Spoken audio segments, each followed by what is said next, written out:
Japan's earthquake intensity scale stops at 7. There is no 8. Yesterday afternoon, 2 towns in Kumamoto Prefecture hit that maximum reading when a magnitude 7.1 earthquake tore through the crust just 10 kilometers beneath central Kyushu. People died. A shopping mall floor caved in with shoppers still inside. A bullet train derailed with passengers on board. And within hours, Japan's own Prime Minister stood in front of cameras and told the people in those same towns to brace for another earthquake of similar size. By the time this video is over, you'll understand exactly why she said that and why not a single seismologist on the planet can tell her she's wrong. Japan spent last night doing something no engineering, no funding, and no preparation can speed up. It's still doing it right now. It's waiting. At 4:27 in the afternoon local time yesterday, a shallow earthquake ruptured beneath central Kyushu. The Japan Meteorological Agency placed the preliminary magnitude at 7.1, at a depth of only 10 kilometers. The epicenter sat in Kumamoto Prefecture, near the city of Uto. A shopping mall's second floor collapsed with customers trapped inside. A high-speed train derailed with passengers aboard. That single instruction from the Prime Minister, "Prepare for another one," is the real story here. Not the collapsed bridge, not the fires, not the 50,000 homes without power. Those already happened. What's keeping scientists up right now is something that hasn't happened yet, might never happen, and cannot be ruled out, because there's a documented reason behind that warning. This rupture occurred on the Futagawa Hinagu fault system, the exact structure that produced the 2016 Kumamoto earthquakes. In April 2016, that system produced a 6.5 that everyone treated as the main event. Then, 28 hours later, it produced a 7.3. The first quake was reclassified afterward. It was never the main shock. It was the warning shot. The number that actually caused the destruction isn't the one in the headlines. Magnitude matters, but depth is what turned this into a disaster. 10 kilometers is shallow enough that the rupture began closer to the surface than a commercial jet flies above the ground. When a fault breaks that close, seismic energy reaches homes and rail lines almost instantly, with barely any rock left to absorb it. Compare that to a magnitude 5.9 earthquake off Chiapas, Mexico that same morning, at 32 kilometers deep. It released a fraction of the energy and triggered only a green alert. Kumamoto triggered a red alert, the USCHI's highest classification, reserved for events likely to cause severe casualties. There's also a second number circulating. Japan's Meteorological Agency reports magnitude 7.1. The US Geological Survey and Europe's Seismological Center report 6.8. That's not an error. The agencies calculate magnitude differently, and preliminary readings get revised as more data comes in. But it matters, because magnitude is logarithmic.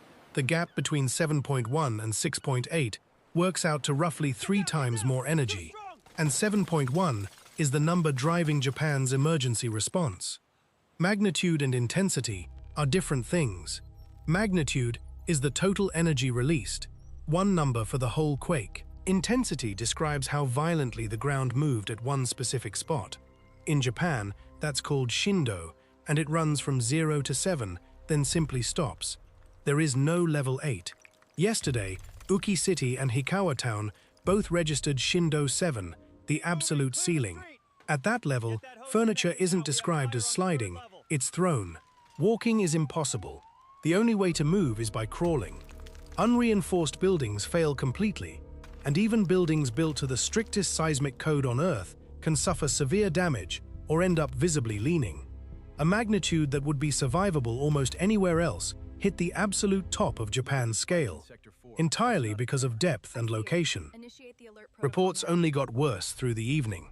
The worst incident happened at a mall in Kashima, where the second floor collapsed after what witnesses described as an explosion and white smoke.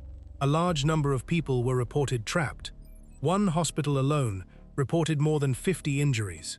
Multiple people were hurt at a care home in Hikawa, the same town that hit shindo 7. Emergency calls poured in from people pinned under collapsed furniture. The railway operator suspended service on every line. Kumamoto's airport shut its runway. Firefighters reported multiple structure fires burning at once. Roughly 50,000 households lost power. Two pieces of good news. The Sendai and Genkai nuclear plants reported no abnormalities in first-pass checks, and a tsunami advisory issued minutes after the quake was lifted, within 2 hours, with no destructive wave detected. Japan's defense minister ordered coordinated self-defense force operations, and in the middle of all of it, the prime minister told citizens to expect another one. Here's the part that frustrates everyone, and it isn't a failure of Japanese science. It's a hard limit of science itself. There is no physical property that can tell the difference between a foreshock and a main shock at the moment it happens. None. A foreshock only becomes a foreshock in hindsight, after something bigger follows it. Until that happens, every earthquake on Earth is provisionally a main shock, including this one.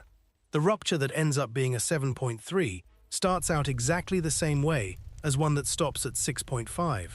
The difference only shows up during the rupture, never before it, which means every seismologist watching Kyushu this morning is in exactly the same position as everyone else.